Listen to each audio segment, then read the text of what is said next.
So as we're getting started and some more people are joining us, I wanted to welcome everyone. We've got a great session today led by Siri Fiske. And before I hand it over to her, I wanted to talk a little bit about the Microschools Network. So the Microschools Network is an international resource for schools all around the globe to list their schools, to be found by parents.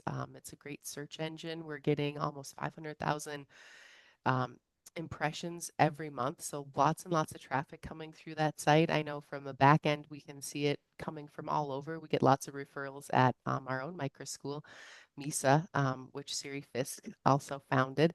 And so, yeah, we've got lots of great things coming up. We've got some more events. We've got, and then we're hosting webinars as well, just to talk about best practice. This one is a great one as we get to enrollment season. And you might have to convince additional stakeholders about the power of microschools or the benefit of small microschools. And so with that, I'll hand it over to my fabulous colleague, Siri Fiske. Siri founded Mysa Microschool almost a decade ago. She was one of the, before microschools were really, let's say, a common terminology. So I think she helped put it on the map, was one of the first places where we saw that the term microschool come around or schools start to call themselves microschools. She also started the Microschools Network as well as a resource for schools everywhere in the challenging times. It is being an edupreneur. And we've also got a mastery information system, but that's a little bit coming soon. So I'll let you take it from here, Siri. Thank you, Whitney. Hi, everybody. Good morning, afternoon, evening. I think we're coming from different places, continents. So today I'm going to talk about uh, the research in several different fields that speaks to why small schools are better for learning and better for students. And I'm going to just preface everything by saying I woke up in the middle of the night with a bad cold, and so I've taken a lot of cough syrup. But if I end up having to go off mic for a bit to stop coughing, I apologize in advance.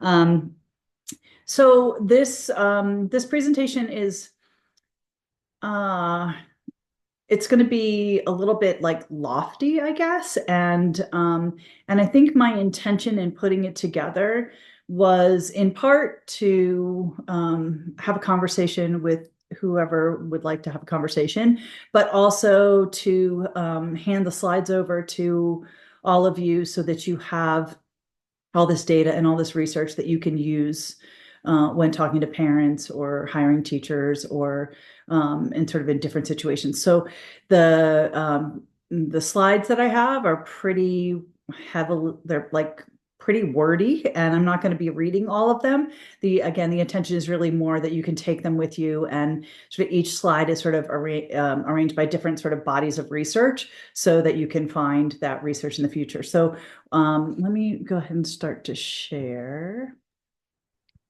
And I do want to welcome people. This is as interactive as you'd like it to be. So feel free to ask questions in the chat, unmute yourself, pose a question. We'd love to talk through any questions or questions that you do have. Siri, will you be kind enough to share this afterwards when I share the recording Yeah, tomorrow? of course, of course. Be great.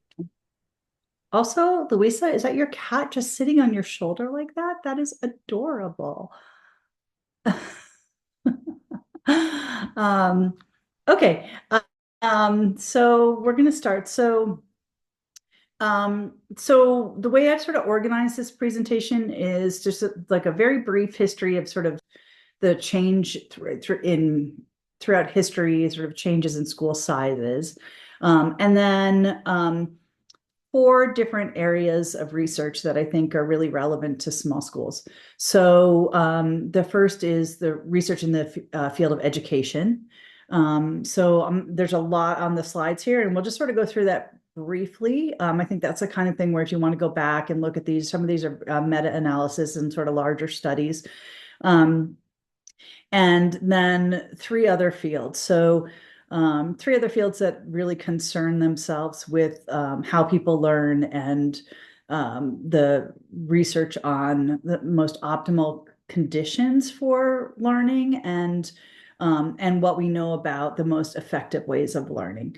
Um, and personally, I'm very much a research-driven person, and in the field of education, there's a lot of myths about learning and a lot of myths about education, like the Howard Gardner's, different learning styles that hasn't panned out uh, to actually show that learning works that way. So I think it's really important that we know what actually works, and what the research tells us. Um, so let's start. So in general, historically, and this is primarily the US, but we can see this around the world, that basically before World War II, we had smaller school settings. So I think the kind of school size and settings that a lot of our microschools are right now. And those schools oftentimes were for the, more affluent people, or people could afford it, people whose children didn't have to work in the fields or work in the factory or work wherever they needed to work. Um, and they were community based, and usually the curriculum was decided by the community, the local teacher. Um, and so that was, 1800s to the 1940s. So for a while, 150 years, let's say.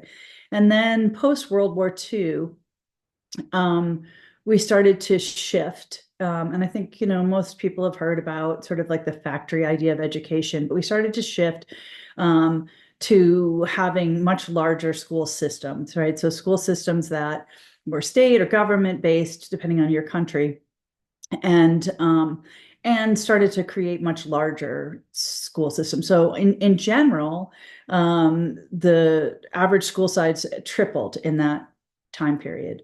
And it wasn't until the 1990s and the 2000s that we started to see sort of a move back again to smaller schools. And aligned with all of these things are different philosophies about pedagogy, different philosophies about how children learn that sort of were aligned at different times, right?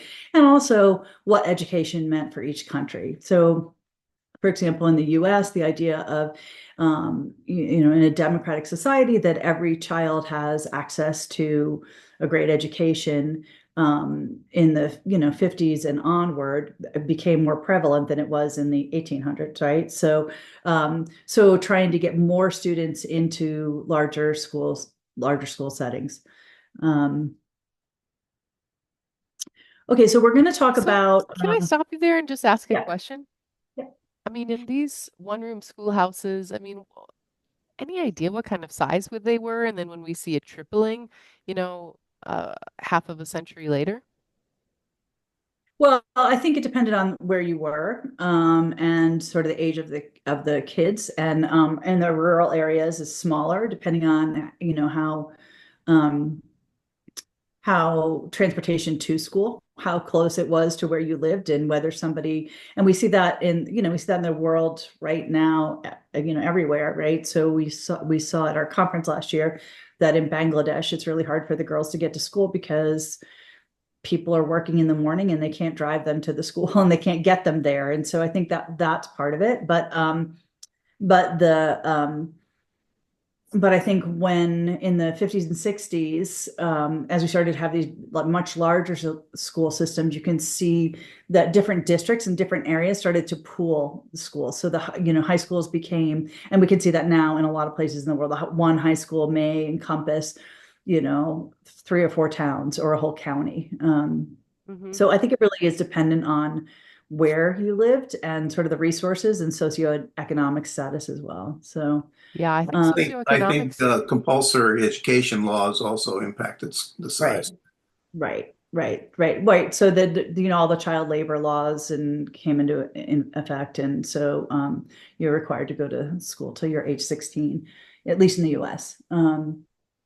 So, Well, and there's okay, also, so I the mean, first thought you go ahead, sorry, Siri. go ahead, No, Whitney. I was Sorry. just gonna say the socioeconomic status has always played a big impact in education, right? There's kind of the noble idea of education from the Socratic discussion in ancient Greece, and then you kind of go to any religious society around the world as it was coming of age, and it was usually the the monks or the high priests or things that were educated, whereas maybe the greater public wasn't. Right. Yeah, exactly. Um, yeah. Okay. So the first set of slides, I think I'm going to go through kind of quickly, even though it sort of feels like maybe that I shouldn't. But anyhow, the data is all on these slides. So we're going to look at this, the research in the field of education about the efficacy of smaller schools. And if you look at what's out there, there's not a lot. Well, there's really next to nothing, honestly, about very small schools. And because very small schools, like I said, were way back when, and now are sort of in vogue again now. So the studies about small schools in general, these are what they're the size that they're determining are small schools.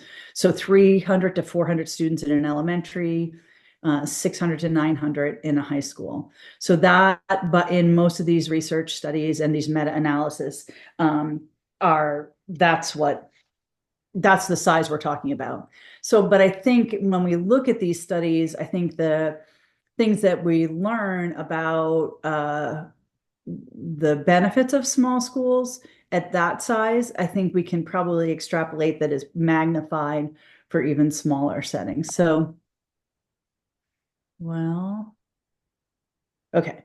So, the first area of studies in education have to do with academic achievement. And in general, it looks like in smaller schools have better academic outcomes for students. It's not hugely significant from these studies, but it does and the way that they've measured it is several ways. So one has to do with graduation rates. One has to do with dropout rates. And also there's always the standardized test scores. So in general, it looks like that that smaller schools in those sizes are better for students academically, and particularly in economically disadvantaged situations. So in urban areas, when you have smaller schools, those graduation rates go up and the dropout rates go down. So here's another study that's specifically about graduation rates.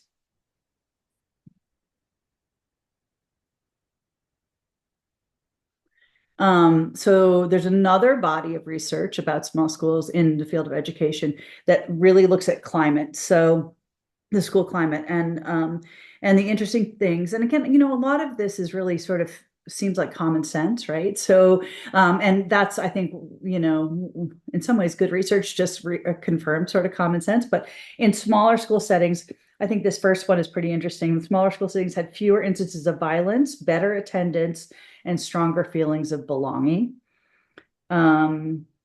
School connectedness, meaning you're connected to the people in your community, your teacher, the teachers and the other students, is significantly higher in smaller school, which correlates to lower disciplinary and lower rates of behavior issues. And then there's two long-term studies that I think are sort of interesting. And they say the same thing. So the showed the smaller school, the graduates were sort of did better in college and were more prepared for life afterwards. And then there's another study that looks at sort of happiness and sort of life satisfaction. And it looks like in smaller schools, I think with healthier relationships and more attention, that proves to be true. So again, y'all, we can talk about any one of these studies. I just didn't want to get too deep into them, but those are sort of the bigger meta-analysis that you can use if you need for parents in the field of education. So, but what I wanted to really focus on today, because I think what's really interesting in my mind, is the research in some of the other learning fields and some of the other fields related to learning that I think is informing a lot of the microschool movement and a lot of the ways that we're designing schools. And I think that if we use what we know about how people learn and the best strategies for learning and teaching, that we're going to have schools that are more impactful.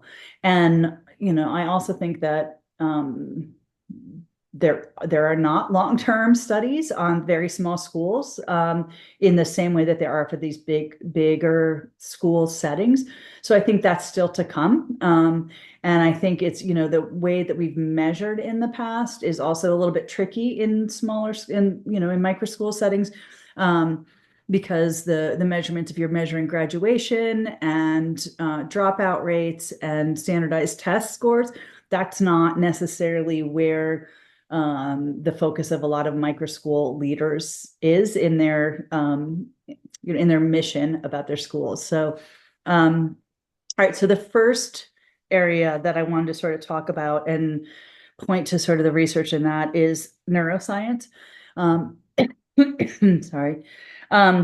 So one of the things that I think is absolutely fascinating is that there's been a lot of research in neuroscience in the last, I want to say like 15 years that has really focused on emotions and emotions relationship to learning. So there's a study. So the second resource here, Mary Helen Imordito Yang was one of my advisors in graduate school, and she did some amazing research with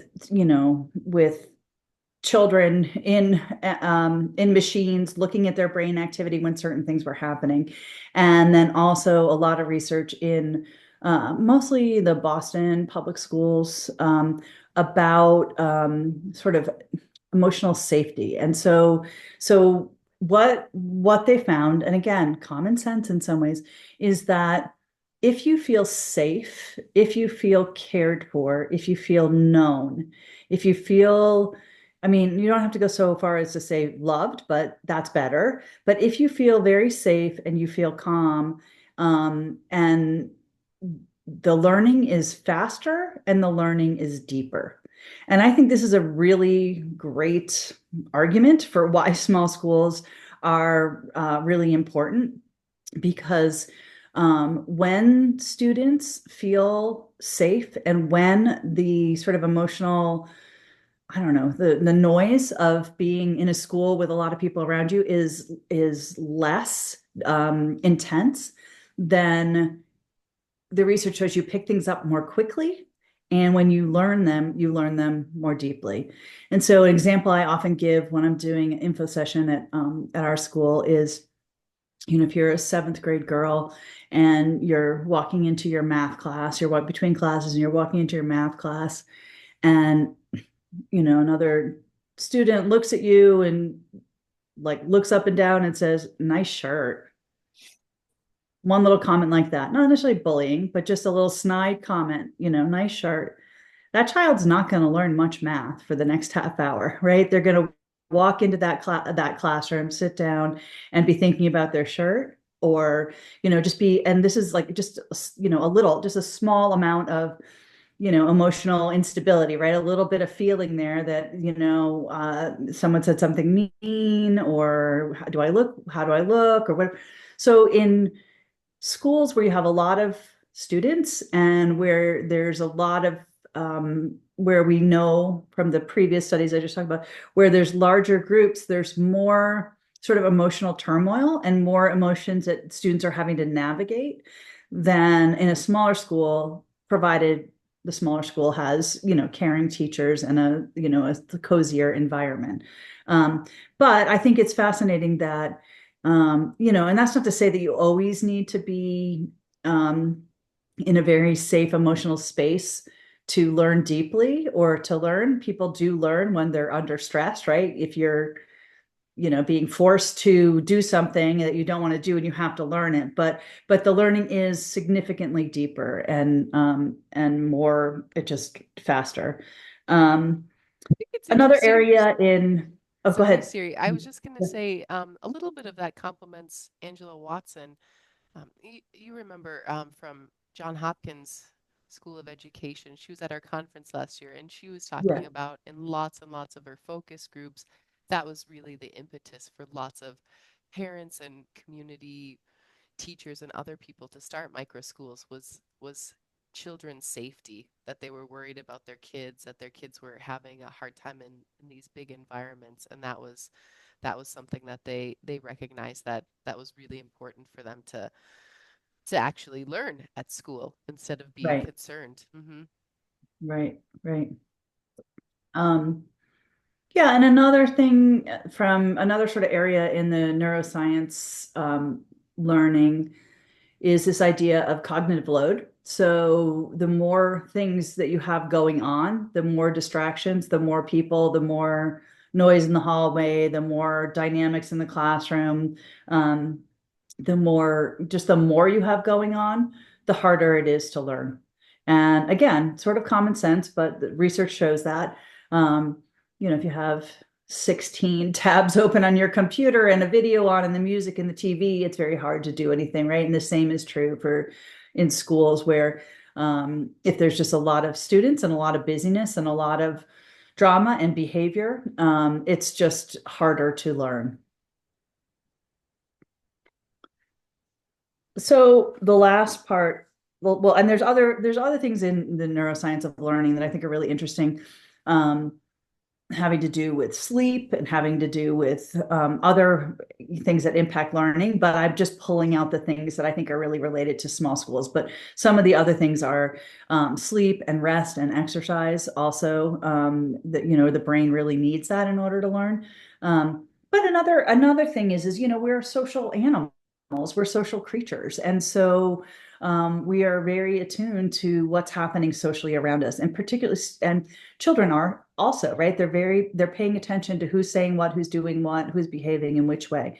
And so um, in environments where, like a small school, where there's more collaborative work and more sort of project-based work and work that has to do with, where the teachers aren't, and this sort of just, again, a lot of these things are happen because of size, right? So a teacher who has 35 students is not going to be able to do as much. I mean, amazing teachers do this, but typically they're not going to be able to do as much sort of small group learning, collaborative learning, projects, project-based learning. And there's more lecturing. And so, yeah, so one of the things that we know that there's when you have deeper, more meaningful relationships at school with peers and with teachers, again, the learning is deeper. And when I say deeper, it means that the neural pathways um, are more ingrained when they've learned something, and it sort of sticks better, right? So you've learned something and you can retain it and you can transfer it to other situations. So all of this research sort of really points to, I think, the idea of small, but small having to do with um, calmer emotions and more connected relationships, which really help like open up those neural pathways to learning. Um, okay, I'm going to move on to motivation. Are there any questions about sort of the neuroscience research? No, Nick had just shared brain targeted teaching research and best practice, an org that has some great resources for anyone. I can also Yeah, it's share the from link. Dr. Mario Hardiman. She's at Johns Hopkins University. She was a principal in Baltimore City Schools, so she's worked with all size schools and different communities, urban communities. Nice. That's great. I'll share it Um, out with our colleagues tomorrow too. so the next, and this one's a little bit longer, maybe because I find it more interesting, but the next sort of area of research, or the next sort of discipline, is the research on motivation. And I think that, I think that in education, people don't really look to the motivation research that much. I think they look more at like ed psych, which we'll talk about in a minute. But motivation is really important, right? Because what motivates you to be engaged in something and what motivates you to learn, is really at the core of learning in a way, right? So it's not only what you're learning, but are you engaged? Are you motivated? Are you wanting to learn? And intrinsic motivation, I think, is really the goal. So um well, let me stop for a second. So here's I try and give some I'm trying to give some examples here. Um so for me, a personal example is that I don't know, 15 years ago, um, I was hired to help start a school in South Korea. And as part of that, I was going to design the curriculum and try and figure out what we wanted at this school to help sort of bridge the gap from where the Korean students were in their public school to a North American, very progressive school. And historically in South Korea, the school system is very rigid and a lot of memorization and really kind of rough in some ways. Um, and because I was tasked with trying to figure out what the curriculum would be to sort of bridge the gap between where the students were coming from and what we were offering, I had to learn a lot about the history of Korean education. And I was super motivated to learn because I really wanted to do a good job, creating an environment for these students. Had somebody said to me 3 weeks before this happened that I got this job, you need to, here you go. Here's a list of things you need to learn about Korean education. It would have been incredibly boring. I would not have been motivated. I would not have wanted to do it. It would have been like pulling teeth to do it because I wouldn't have found it interesting. And so, but because I had motivation and I had a reason to do it and it was relevant to me, um, I was very motivated and I was read constantly and read a lot. So I think to me that experience for me spoke a lot about what it's like to be a student in school, right? When somebody assigns you some work that is not relevant to you, that you don't really understand why you need to learn it, or you don't see that there's a purpose in it, right? So when students know, if they know why they need to learn things when it's relevant, and we'll look at those slides in a second, the motivation goes up. So, um, so there's sort of three general areas of research, and things that we know to be true about motivation. And the first one is autonomy. And I think that is something that small schools do pretty well. And that is to give students choice. And the idea of choice, even if it's, you can choose to write this or this, the motivation levels go up with every sort of like option a student is offered. So having autonomy, having sort of say in how your learning is going to look, really helps motivate people to learn. Um, Competence, I think, that's a second thing. So students are motivated when they experience progressive mastery, when they're getting better and better, and they're getting feedback, positive feedback, for their growth, right? So this is all the growth mindset stuff, right? All the DWEC, sort of that whole area of research, right? That when you can see that you have, again, autonomy and control over it, and that it's not just I was born this way, or this person's just naturally smart. There is I'm mastering it, I'm getting better, and I'm working better. That also helps motivate.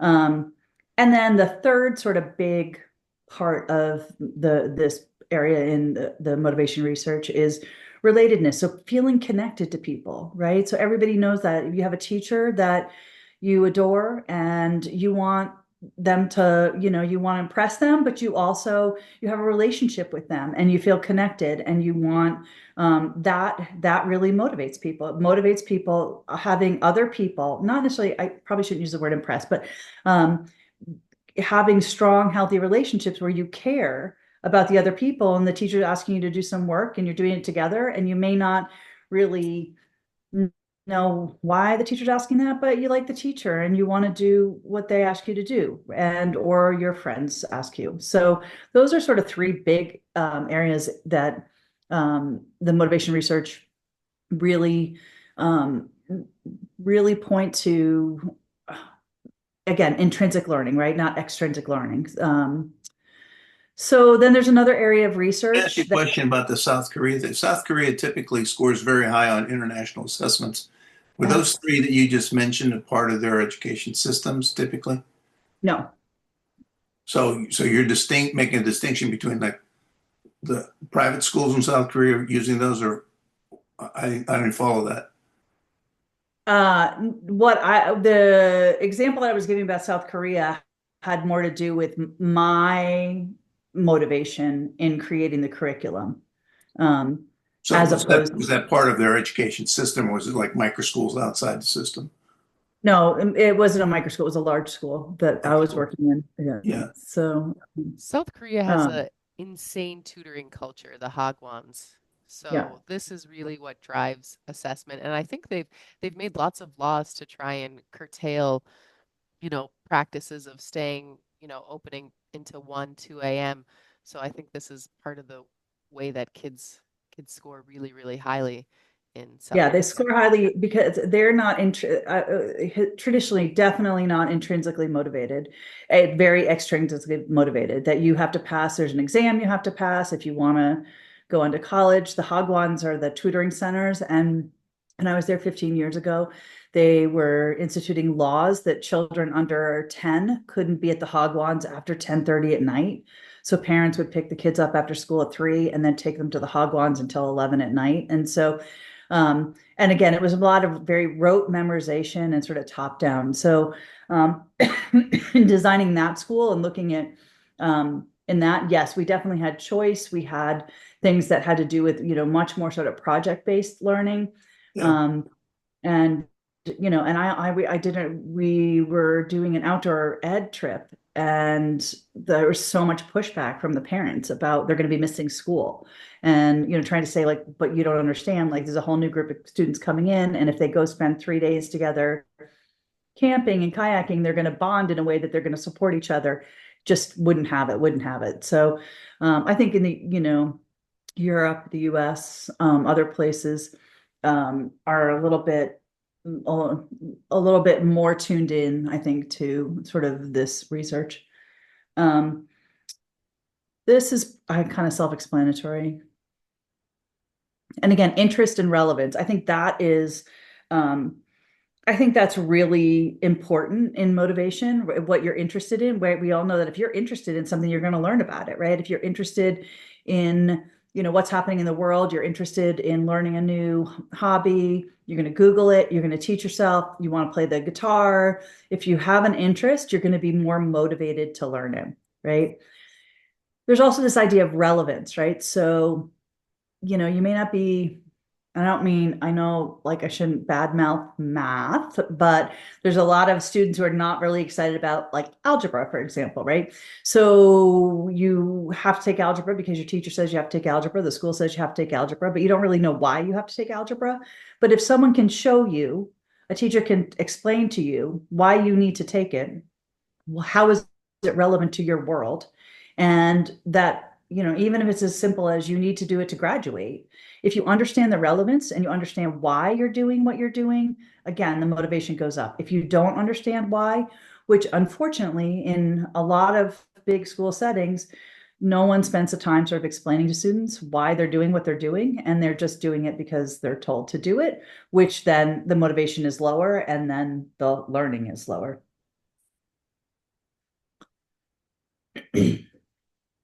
So this is another sort of area about control and attribution, and basically it's sort of the same sort of Carol Dweck sort of thing that students who attribute their success to controllable factors, things that they can control, like their effort, rather than things that are fixed, like luck or their ability, their motivation is higher, right? So if I know that I have control, if I work harder, I will be more successful.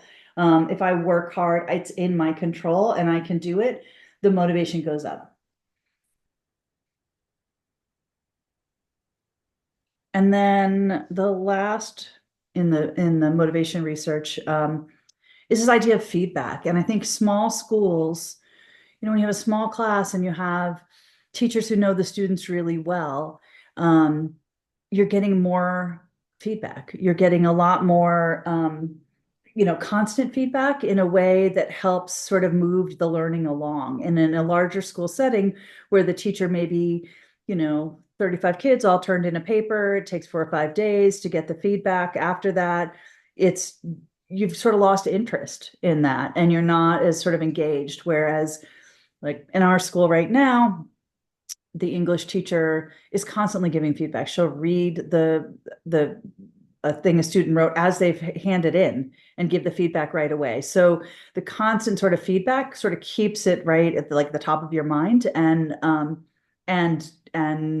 the motivation goes up because you're engaged, and it hits all those other targets too. With the feedback, it hits all the other targets of autonomy and relationships and all that. So if you're constantly getting that sort of feedback, and the feedback has to do with you're doing great, you tried really hard, can see some improvement. It's not B minus, you're done. You know what I mean? It's that sort of growth mindset sort of genre.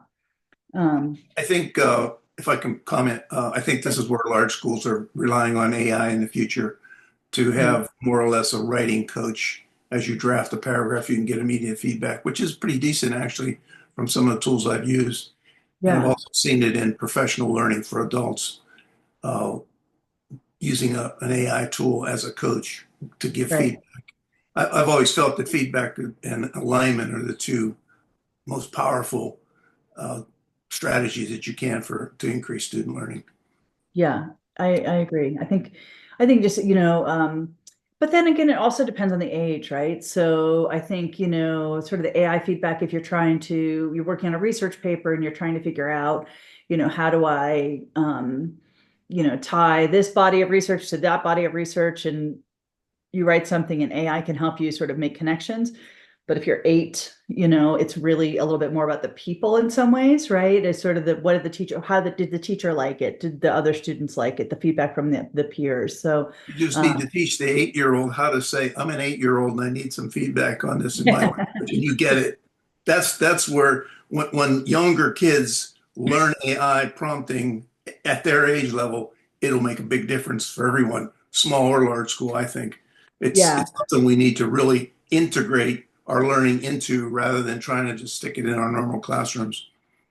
I think it's an extremely powerful world to keep track of right now. yeah, I agree. Yeah, and I think, and we'll talk about this a little bit at our conference, but I do think the AI world is really, it's we're shifting from it just giving you feedback about, the paper you wrote to, I mean, it still does that, but I think I feel like it's sort of shifting in a way that I think is really, really positive in terms of um, students. Well, everybody's going to need to know how to ask really good questions, how to frame what they're asking of AI in a way that gets the results they want, which I think is fascinating because I think, if someone asks a really good question, that means they're really learning and they're really, Exactly. understanding. Yeah. So, um, yeah, I think it's I a mean, I super, think, where micro schools are really focusing on the interests and needs and ideas and talents of students rather than standardized curriculum. An AI tool that combines text and graphics is going to be extremely powerful for those students to go in their direction. Tremendous opportunities. yeah, yeah, yeah. And it's happening really fast. So, Whitney and we created an ad for the school. Was it 2 years ago, Whitney, or when AI was Yeah, just sort two of coming in? years. Yeah. And we we wanted to have an image that we couldn't find on the internet of it was of a student sort of looking lost in front of a very large school, and we couldn't find anything. And so we just said to AI, hey, create an image for this, and it became our ads. Yeah, So it's a lot of yeah, fun. I yeah, made my grandson a birthday card the other day with AI Dolly. that's amazing. Okay, so then the last area, the last sort of discipline, sorry, is educational psychology. And educational psychology, I think, historically, um, I think has sort of it's where most people look when they look at the research on learning. So the one sort of area of educational psychology is environmental factors, right? So here we see again what we saw in the neuroscience, which is sort of psychological safety, right? Feeling like you're in a safe environment, um, one where you feel like you can make mistakes and nobody's going to make fun of you, or that that you can just be yourself, right? Um, and we see again in this body of research also this idea of belonging and connectedness to other people, and this growth mindset culture.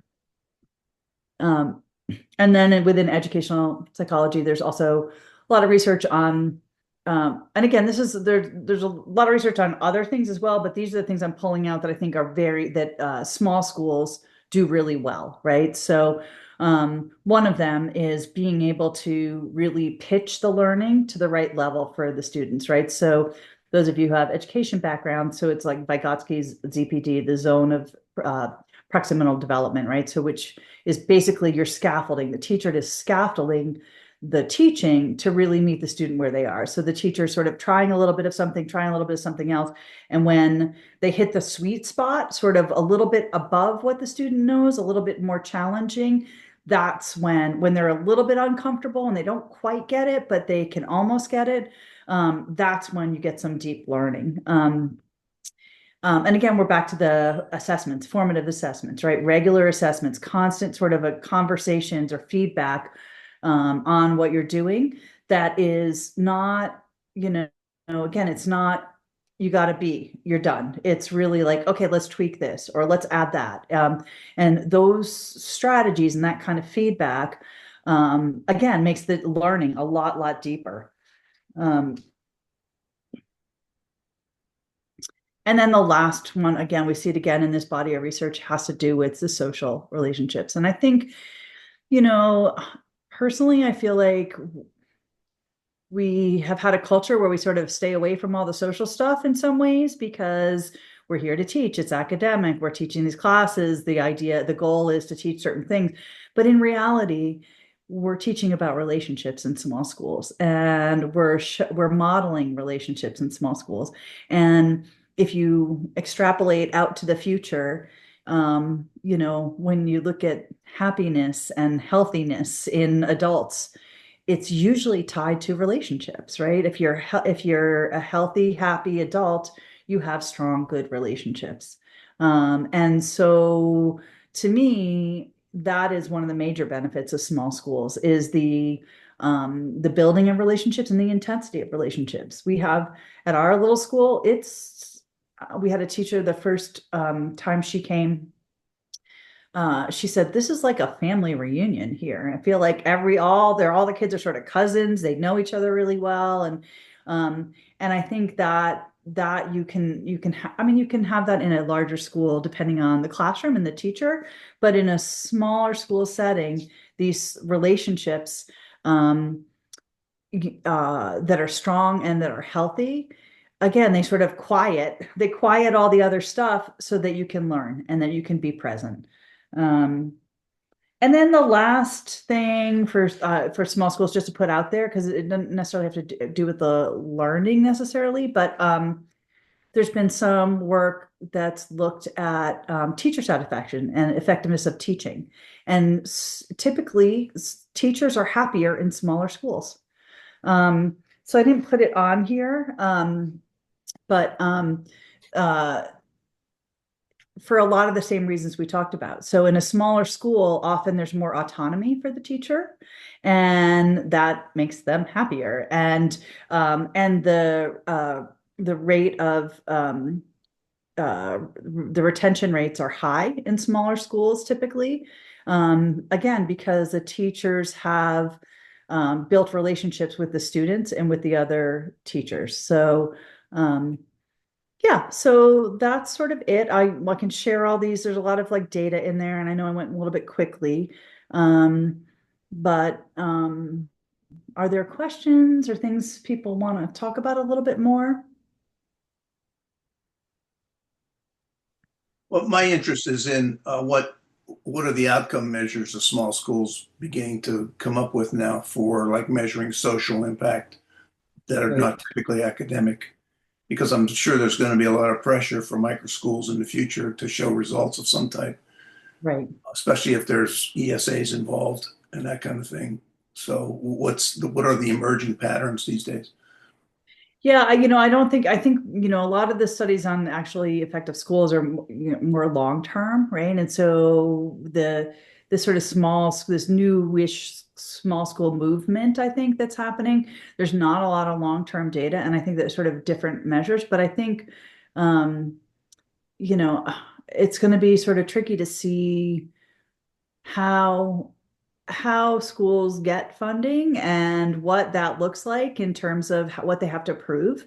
Yeah, Um, and Whitney and I have been doing some work with different accrediting bodies to look at, um, what might it look like Evidence to of learning. accredit a small school, um, and um, and what would be and how is that different than accreditation of current independent and public schools, and what like how might you measure a school's doing well, and I think yeah, it's tricky right now a little bit. I'd be surprised if microschools go in an accreditation model. That's just too much Yeah, like what is. It seems to me you should be asking the customer. I'm trying to think. You had Tom, I forget on one of yours, Thomas Arnett, yeah. and he talks about the customer model. yeah, He talked about clusters of things, and one was the customer buying your model right, is your accountability measure, right. and you stay in that world. And I think microschools probably are in that world right now with these Yeah, other pressures Well, starting to emerge. yeah, I mean, I think that accreditors are looking at microschool models. They're looking at different evidence of learning. And there's also a big shift, right? When you see Mastery Transcript Consortium, really expanding, Yeah. you see Global Impact Diploma, which is also a little bit more holistic versus a standardized approach where they're looking at um, academic results, internships, as well as entrepreneurship. So I think there's a lot of things that are changing so rapidly that what our evidence of learning and accountability is going to be, it's going to be new age, just like AI, right? I mean, Yeah. what sort of rote memorization do we even need anymore? Yeah. I fell in love with the concept of benchmarking when that all started to be used in education. And, if you wanted to be the best in anything, you look who is the best now and you try to emulate them or get better. And so to me, accreditation in that context would be much better for micro schools and small schools right, than in an absolute measure accreditation model where somebody writes down where you're supposed to go. right, It's just like student learning. I call it dynamic learning, where you look at student products, what they did, and you say, okay, if you want to do one of those, another student, can you match that or do better? There's more motivation, and some of the things that Siri you were talking about earlier built into that. right. Looking at your peers and working with them relationship and seeing their products and working with them to create something better. It really is a much more proactive approach for today's world, and it's almost real time than looking back at standards and saying, well, we meet these.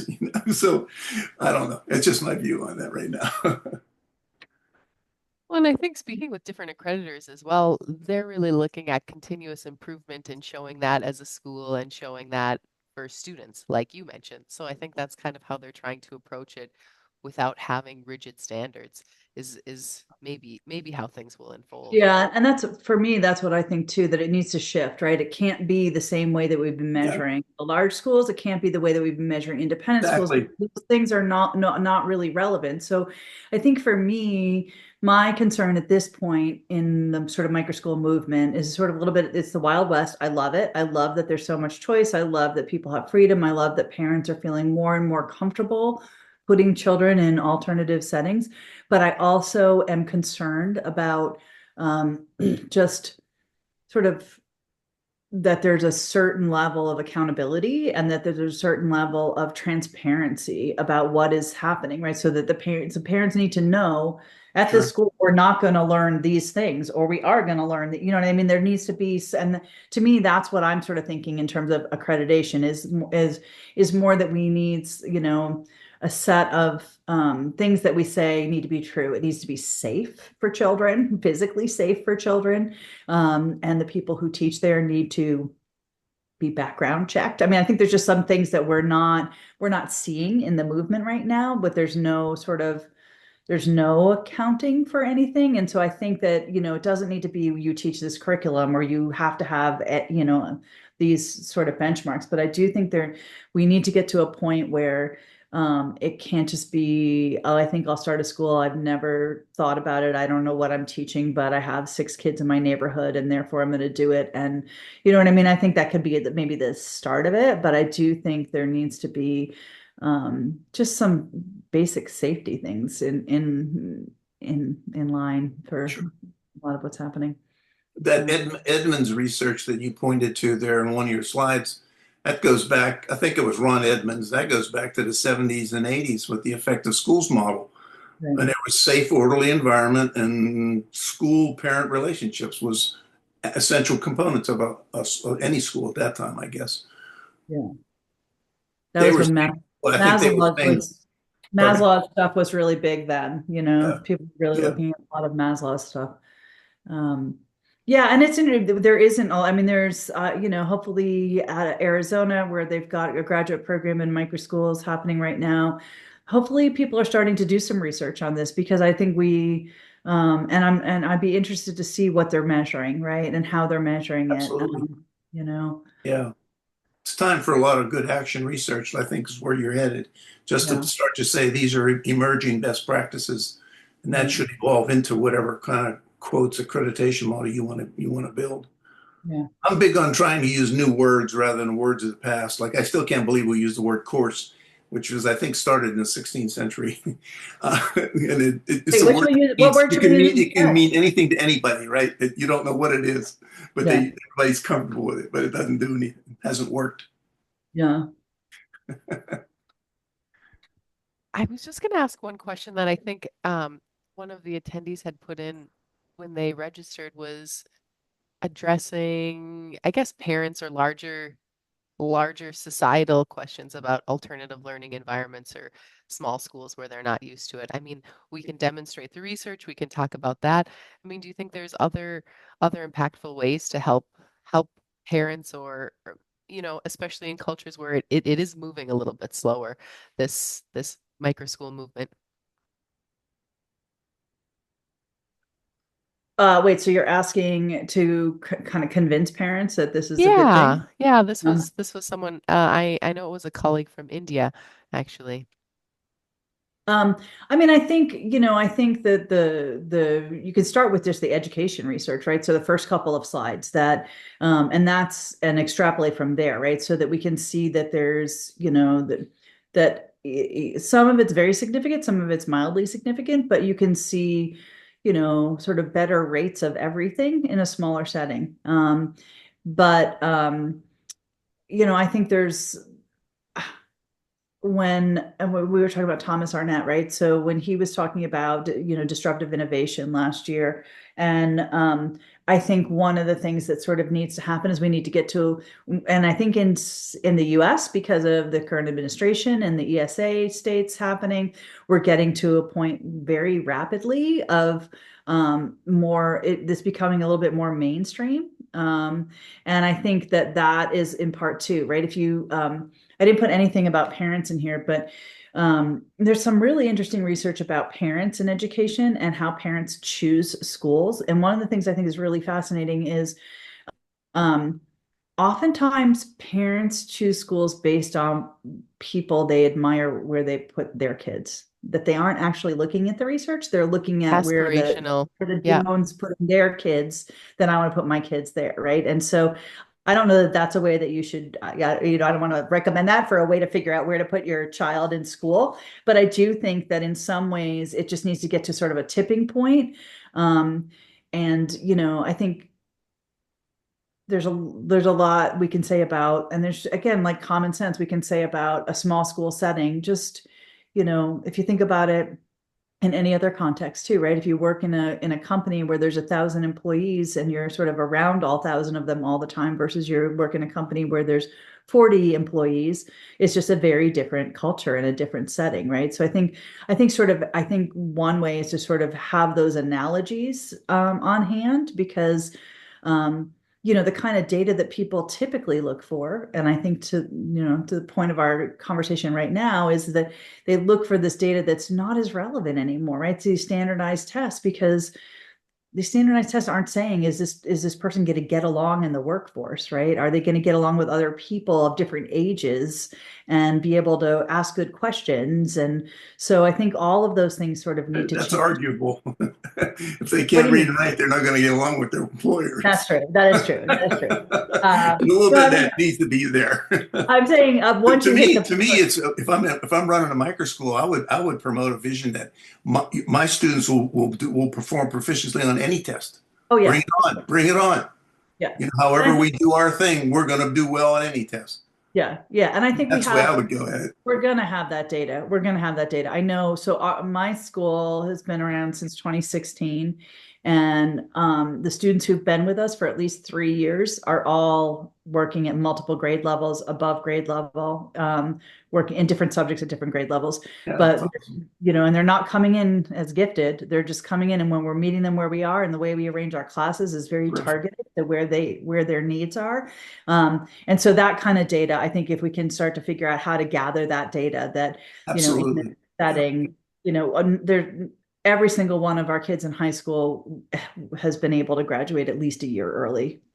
They mostly take college classes and do other things, but that just has to do with being able to customize and meet them where they are. So I think we'll get there. I just don't know that there's any solid research out there, Whitney, to like give to someone to say, what's happening right now is better for your kids. And I also think that this is where, and maybe it's not accreditation, but there needs to be some sort of little bit of a shakedown to say that this is this sort of school, right? This school is really focused on this, or this school is really focused on that, or you know what I mean? I think there's sort of different flavors of micro schools right now, Yeah. depending on where you are in the world. And um, Yeah. yeah, One thing I saw, I think today, was that there was a paper published from Education Reimagined, Transcend, and another, I can't remember, Learner Driven Alliance. Anyway, something. But anyway, it's a call for states to improve R&D funding, to look at alternative models, to start researching, to look at this. They had a really good framework for it, and I think it's free to join as a member. And so I was thinking, we should look out to that. But at the same time, I think, it's really great that they're looking at within the public schools, within private schools, and this is something that they really are focusing on states to improve. yeah. Well, I see that we're at the time. I wanted to say thank you, Siri, so much. Great to Yeah, have thanks, you. Siri. Appreciate it. Yeah, you're welcome. Thanks everybody for showing up. And for people who have not asked questions, feel free to reach out. I think you have my email. If there's anything, you want to talk about offline, and happy to share the slides. Yeah, great. I'll do that. I'll copy your email as well when I send out an email tomorrow for the recording. And I just wanted to invite everyone to join us. We've got some great things coming up. Microschool Week is the last week of this month, April 28th to May 2nd. And so anyone that's working in microschools, we invite you to create content, to think about what you're going to do for Microschools Week, because we're really just trying to push out the idea of microschools, the diverse scope of microschools, talk about them, dispel myths around them. So yeah, you can check out our website and learn a little bit more about Microschool Week. We also have Alina Ashar, who's talking about in a few weeks, coming home to self, the critical need for higher consciousness in education. I think that should be an interesting perspective. She's started many successful schools out of both Australia and in India. Katie Broadbent is going to be with us at the beginning of May during Microschool Week as well. And she's talking about social media marketing for your school on a shoestring budget. And she's done amazing things with Prenda. I think lots of people probably know Prenda, which is homeschool, charter school, micro schools. They're doing Gotta lots run. of See different ya. things. Yep. Thanks, Nick. And then we also have an international conference that's coming up in almost a month in Washington, D.C. And so we're going to be talking about this and lots more: AI in education, systemic change, thriving financially. We'll have a conference list coming out soon.